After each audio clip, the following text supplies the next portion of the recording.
Hello, my name is DC. I'm giving a match analysis for England versus Congo. All right, let's get into this first goal of the match. Before we even go further, in the far there, you can see he's shouting. I don't know if you can hear him, but you just know he's starting something good. Cross into the box. All right, so one, two, three, four. Still kind of someone unmarked like that. I don't know if people are tucked in too much, if he probably can go there, but this ain't right. This is definitely not right because you have a free man there. And then if you look at the people that Congo have set up front, one, two, three, four. So I don't know if this is a left back or someone just pulling out, but still, if you'd have covered for this, you just don't want a man running into the box unmarked and under no pressure whatsoever. He misses the header.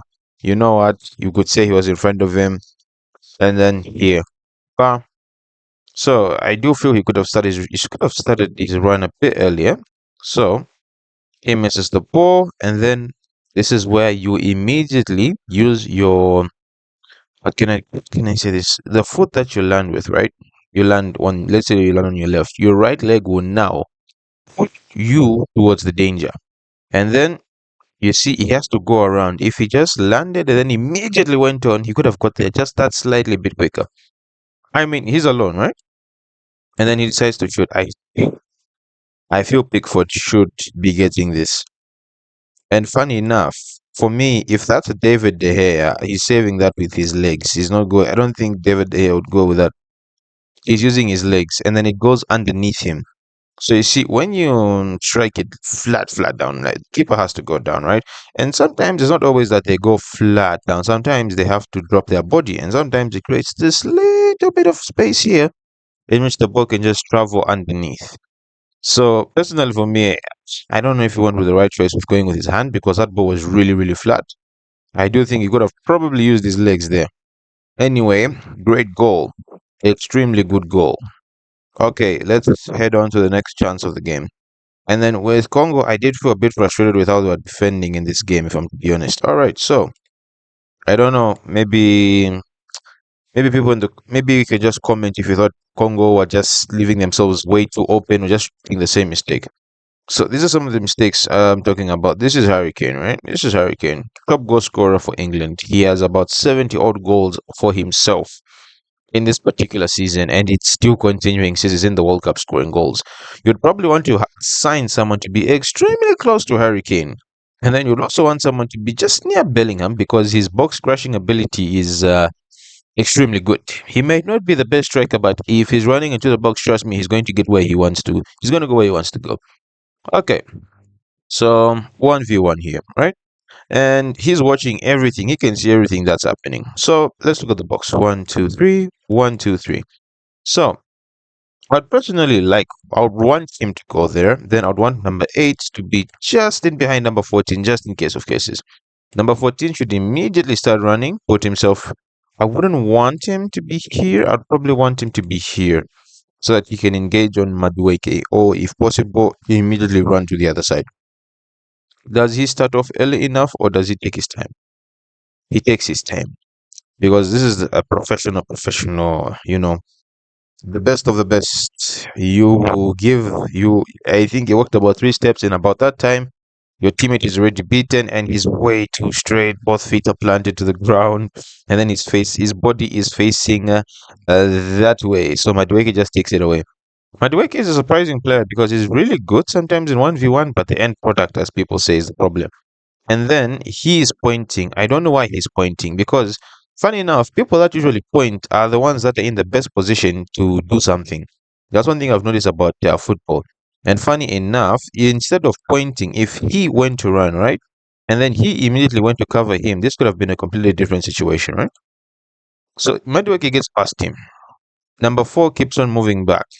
So this is what I mean, where instead of pointing, maybe he could have told his teammate to go, but then again, number 3 would be open. And then number 2 is not really marking anyone. I think that's Aaron Saka. He's probably preparing to go on the goal line. It happens a lot. Okay, so Madueke is running. He's running. He doesn't really have that many options. He just forces it wide. And then how? Okay, that's very athletic. I'm not going to lie. That's very athletic because Look at, I think that's O'Reilly. He makes that run, and then no one is really marking anyone. They're just anticipating this. No one's really close to anyone. And then O'Reilly does, I don't know. I don't know. Is that saying there's no, there's no, he he has no reason to be in this particular position. By that I mean doing a kung fu kick. What up? But that's a nice thing about Nico Riley is that he's very good at also box crushing.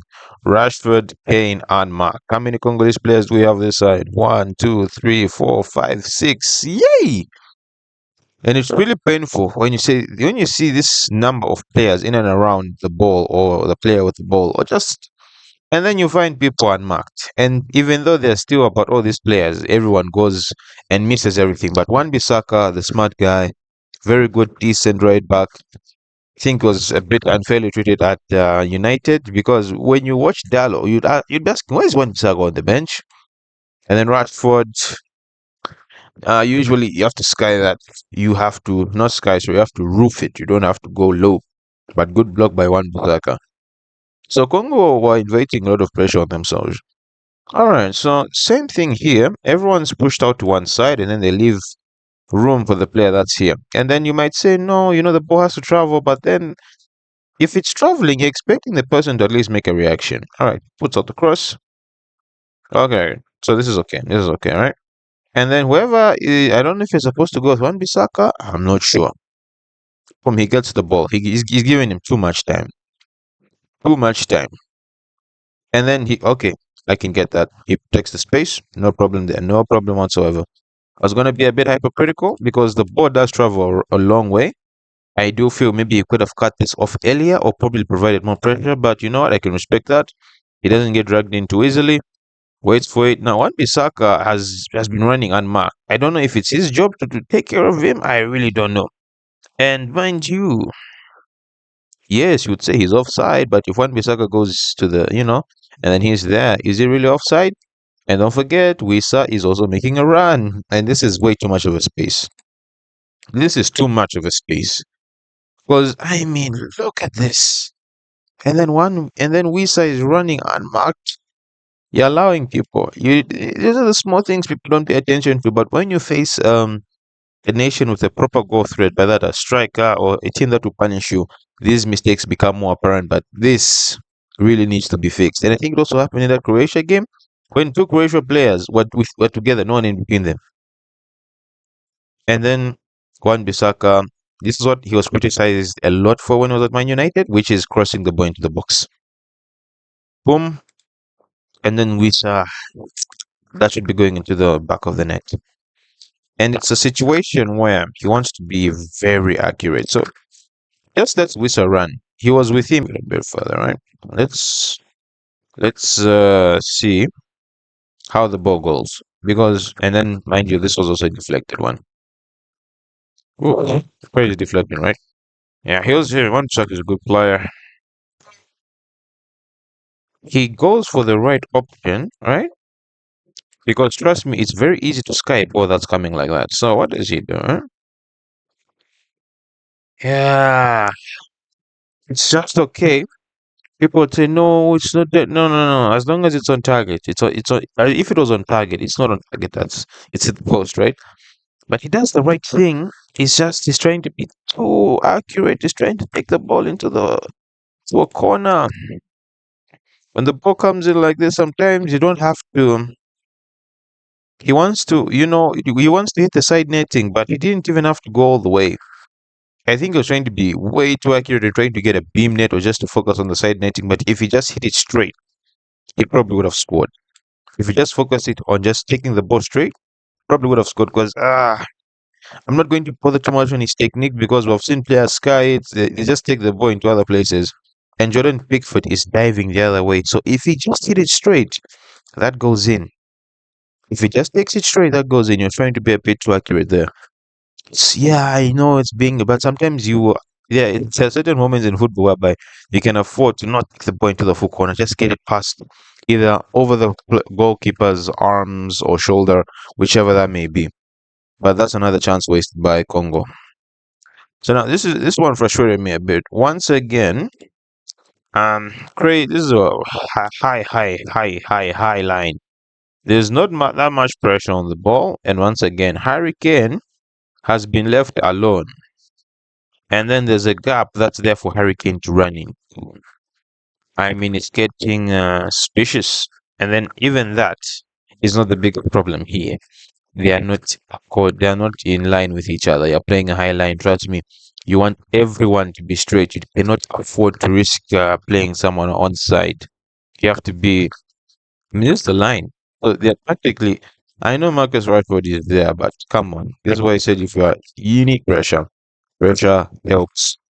Pressure helps avoid having you would not you should not be having this okay he could, but it should not amount to anything. By that you have to make sure you cut off every passing lane, and then the more time he takes on the ball, the more you get closer, and then the more he realizes that I have to get rid of this in some way or another.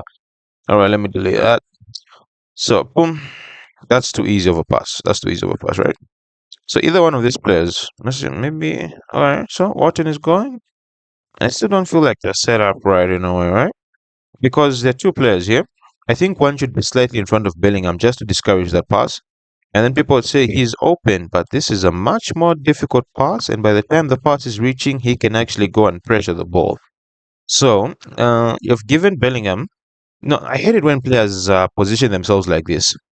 By that I mean in between each other, right? You're practically guiding the player when where to pass the ball. Someone should be in front of Bellingham. You cannot be moving in like this. One should be in front of Bellingham, cutting out that passing lane. The other one just trying to cause a bit of pressure. Yeah, things like that, right? So, boom. If they're just asking for this. Pass gets played to Bellingham. Harry Kane starts his run, and then now this is where trouble ensues. You be very close to Kane. You be very close to Rashford. But instead of being the player going to Kane, he goes to Rashford. I don't know why. So Bellingham is able to turn and then pull out a pass. Remember that midfielder that was pretending to mark Harry Kane? He's here. And then Harry Kane is there. Why? And then I don't know. He's waiting. I think he's trying to intercept the ball, but there's no one on your side. I really don't know who you're trying to intercept. Ball gets played. Remember, he should have gone to Harry Kane. Instead, he went to get closer to Rashford. If it was because if it was this side, I think could have provided much more pressure to Kane. But I don't know why he goes the other way. Harry Kane, and then I actually thought this was a penalty, but I do like the decision the ref makes here.